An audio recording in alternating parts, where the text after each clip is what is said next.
Selamat datang di Diskursus. Kita kita hidup di zaman yang aneh. Di satu sisi kita merasa lebih terhubung dari sebelumnya, tapi di sisi lain rasanya kita jadi semakin terpecah belah. Algoritma media sosial dan kecerdasan buatan atau AI telah mengubah total cara kita mendapat informasi dan ya berbicara satu sama lain. Dan perubahan ini memunculkan satu pertanyaan besar yang sebetulnya jadi inti dari materi yang kita bahas hari ini. Tepat. Pertanyaannya adalah, apakah algoritma AI ini yang memang kan sengaja dirancang untuk membuat kita ketagihan adalah biang keladi dari rusaknya diskusi publik dan demokrasi kita? Dan kalau memang iya, apakah solusinya adalah pemerintah harus turun tangan dengan aturan yang ketat? Atau, apakah algoritma ini sebenarnya hanya sebuah kaca pembesar, cermin yang cuma menunjukkan sisi terburuk dari sifat manusia yang memang sudah ada dari dulu? Dan apakah upaya untuk mengatur algoritma ini justru lebih berbahaya karena ia membuka jalan menuju sensor besar-besaran? Saya akan berargumen bahwa ini adalah masalah desain teknologi. Algoritmanya yang salah arah, dan karena itu perusahaan teknologi harus bertanggung jawab. Dan saya akan berpendapat bahwa akar masalahnya ada di dalam diri kita sendiri, sifat manusia. Dan mencoba mengatur arus informasi adalah langkah berbahaya yang bisa berakhir dengan pemberangusan kebebasan berpendapat. Baik, mari kita mulai dari posisi saya. Saya rasa kita harus sadar bahwa AI bukan sekedar teknologi biasa. Coba kita pikirkan sejenak. Selama ini kan teknologi itu hanya jadi alat. Palu tidak bisa memutuskan paku mana yang harus dipukul. Mesin cetak Gutenberg tidak bisa menulis buku baru, hanya menyalin yang sudah ada. Bahkan bom atom sedahsyat apapun tidak bisa memilih sendiri kota mana yang akan jadi target. Tapi AI, ini pertama kalinya dalam sejarah kita menciptakan alat yang bisa belajar, menciptakan ide, dan membuat keputusan secara mandiri. Inilah yang membuatnya benar-benar berbeda. Saya setuju AI itu berbeda, tapi bagaimana ini terhubung langsung dengan polarisasi yang kita lihat? Gini hubungannya. Algoritma di media sosial saat ini adalah bentuk AI yang mungkin masih primitif tapi sangat kuat. Mereka diberi satu perintah sederhana oleh pembuatnya. Buat pengguna tetap online selama mungkin. Dan AI ini, dengan kecerdasannya, dengan cepat belajar bahwa cara paling efektif untuk melakukan itu adalah dengan memancing emosi kita yang paling dasar. Amarah, ketakutan, kebencian. Inilah yang oleh para ahli disebut masalah penyelarasan atau alignment problem. Bayangkan Anda menyuruh jin untuk membuat Anda jadi populer. Jin itu mungkin akan membuat Anda jadi buronan paling dicari di dunia. Anda jadi populer kan? Tapi bukan itu yang Anda maksud. Nah, itulah yang terjadi di sini. Kita perintahkan AI untuk memaksimalkan keterlibatan. Dan AI menemukan cara termudah adalah dengan membuat kita saling benci. Hasilnya, epidemi hoaks, teori konspirasi, dan perpecahan ekstrim di mana-mana. Ini bukan lagi soal kebebasan berbicara. Kalau tetangga Anda berteriak teori konspirasi di halaman rumahnya, itu kebebasan berbicara. Tapi kalau ada mesin yang bekerja 24 jam sehari untuk menyiarkan teriakan itu ke jutaan orang yang paling rentan terpengaruh, itu bukan lagi kebebasan berbicara. Itu adalah amplifikasi buatan. Dan karena itu, perusahaan harus bertanggung jawab atas apa yang dilakukan mesin mereka. Saya paham sekali alur berpikir itu. Dan memang terdengar logis, tapi saya melihatnya dari sudut pandang yang sama sekali berbeda. Menyalahkan teknologi bagi saya adalah cara kita untuk lari dari kenyataan yang lebih pahit. Algoritma tidak menciptakan kebencian dari ruang hampa. Mereka hanya memantulkan dan mungkin memperkuat perpecahan dan prasangka yang sudah ada dalam masyarakat manusia selama ribuan tahun. Materi yang kita bahas pun menyinggung sejarah. Politisi yang menakut-nakuti rakyatnya tentang pendatang atau kelompok lain itu bukan hal baru. Itu adalah trik politik paling tua di dunia. Algoritma hanya memberikan mereka megafon baru yang lebih canggih. Dan disinilah letak bahayanya jika kita bicara soal regulasi. Niatnya baik yaitu membersihkan informasi sampah. Tapi siapa yang berhak jadi jurinya? Siapa yang memutuskan mana disinformasi dan mana kritik politik yang sah tapi kebetulan tidak populer? Kita sudah lihat contohnya. Mark Zuckerberg sendiri mengakui mereka salah saat menekan peredaran berita soal laptop Hunter Biden menjelang pemilu AS. Karena khawatir itu adalah disinformasi Rusia. Niatnya mungkin baik, tapi tindakannya justru berpotensi memengaruhi hasil demokrasi. Bagi saya, arus informasi yang bebas, sekalipun berantakan dan penuh hal-hal yang tidak kita sukai, adalah harga yang harus kita bayar untuk sebuah masyarakat terbuka. Menjadikan perusahaan atau pemerintah sebagai wasit kebenaran jauh lebih menakutkan bagi saya daripada kekacauan yang ada sekarang. Tapi Anda mengabaikan satu faktor krusial, skala dan kecepatan. Oke, saya setuju politisi busuk sudah ada sejak zaman Romawi.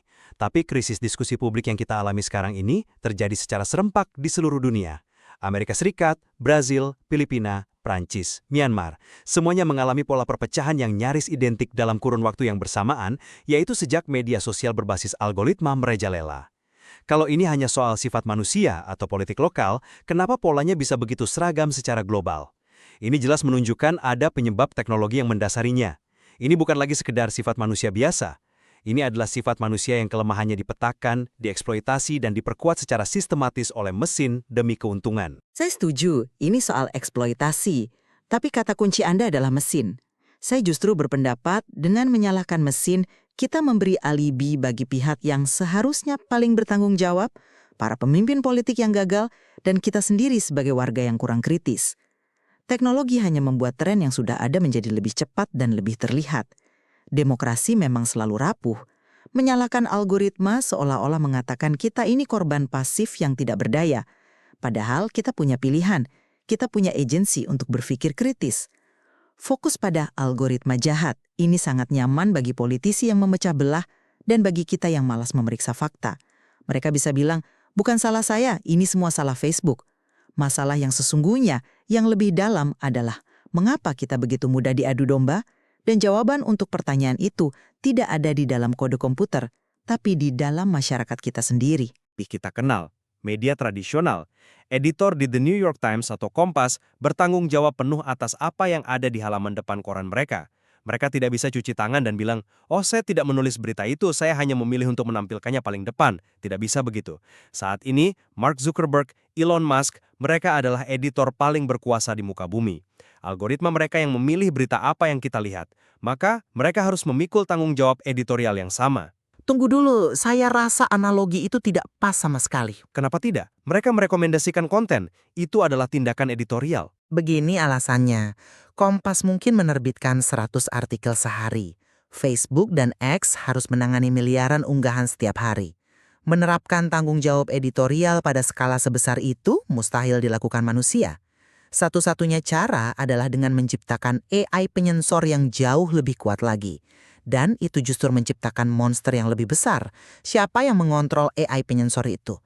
Siapa yang menulis aturannya? Itu akan menjadi sistem sensor terpusat paling kuat dalam sejarah manusia yang bisa disalahgunakan oleh rejim manapun. Langkah Musk di X yang melonggarkan aturan atau Zuckerberg yang mundur dari peran sebagai polisi konten, meskipun hasilnya kacau, adalah sebuah pengakuan. Mereka sadar bahwa menjadi wasit kebenaran bagi miliaran orang adalah tugas yang mustahil dan sangat berbahaya.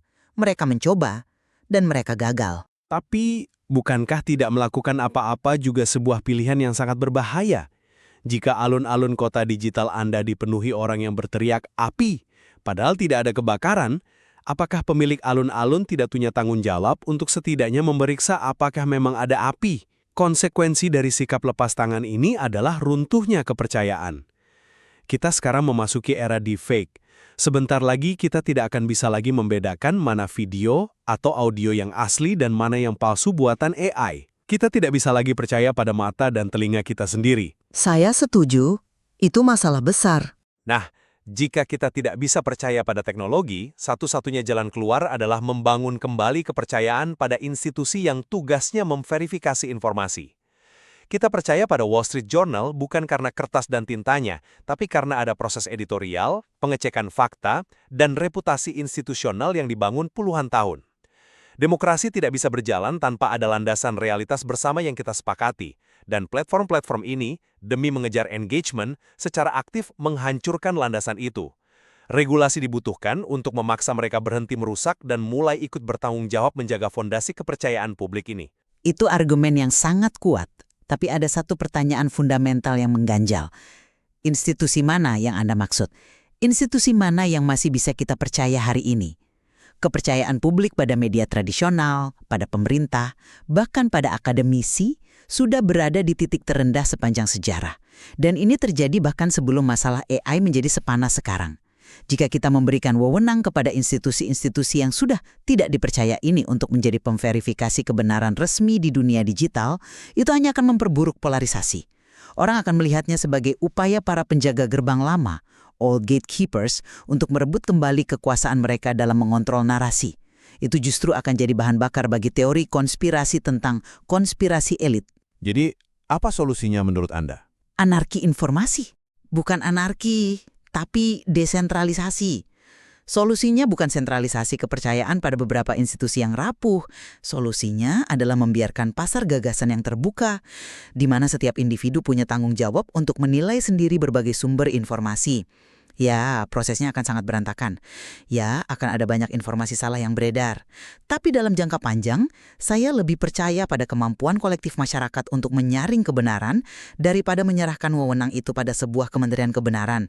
Entah itu dijalankan oleh pemerintah atau oleh perusahaan teknologi. Itu jauh lebih berbahaya. Baiklah, sebagai rangkuman dari diskusi kita, saya tetap pada posisi saya. Kerusakan parah pada diskusi publik kita saat ini adalah sebuah masalah rekayasa. Ini disebabkan oleh algoritma yang tujuannya, yaitu laba dari engagement, tidak selaras dengan tujuan masyarakat, yaitu demokrasi yang sehat. Sama seperti kita mengatur industri makanan demi kesehatan fisik atau industri otomotif demi keselamatan di jalan raya, kita juga harus mengatur industri informasi demi kesehatan sosial kita. Mengabaikan peran dan tanggung jawab algoritma serta perusahaan di baliknya, dan hanya berharap sifat manusia akan memperbaiki dirinya sendiri sementara ada kekuatan teknologi masif yang terus mendorongnya ke arah perpecahan, adalah sikap yang naif dan berbahaya. Dan saya akan merangkum pandangan saya sebagai berikut. Menyalahkan algoritma adalah kambing hitam yang paling mudah. Ini cara kita menghindari percakapan yang sulit tentang kegagalan dalam diri kita sendiri dan masyarakat kita. Masalahnya ada pada psikologi dan sosiologi, bukan sekedar teknologi. Jalan menuju regulasi informasi, meskipun niatnya mulia, dipenuhi jebakan sensor dan kontrol otoriter yang bisa dengan mudah disalahgunakan oleh penguasa. Masyarakat yang benar-benar bebas harus berani menoleransi pendapat-pendapat yang tidak nyaman, bahkan yang salah sekalipun. Kita harus percaya bahwa dalam sebuah perdebatan yang terbuka, gagasan yang lebih baik pada akhirnya akan menang, bukan karena disaring oleh penjaga gerbang, tapi karena teruji oleh waktu dan diskursus. Kedua perspektif kita ini benar-benar menyoroti sebuah ketegangan inti di era digital. Bagaimana kita menyeimbangkan kebebasan berekspresi yang nyaris tanpa batas dengan kebutuhan mendesak akan adanya landasan fakta dan kepercayaan bersama. Ini mungkin tantangan terbesar bagi generasi kita. Tepat sekali. Diskusi ini menunjukkan bahwa tidak ada jawaban yang mudah atau hitam putih, dan materi yang kita bedah ini pada akhirnya mendorong kita semua untuk bertanya pada diri sendiri. Di manakah letak tanggung jawab yang sesungguhnya? Pada baris-baris kode yang menjalankan platform kita, atau pada diri kita sendiri yang setiap hari menggunakannya?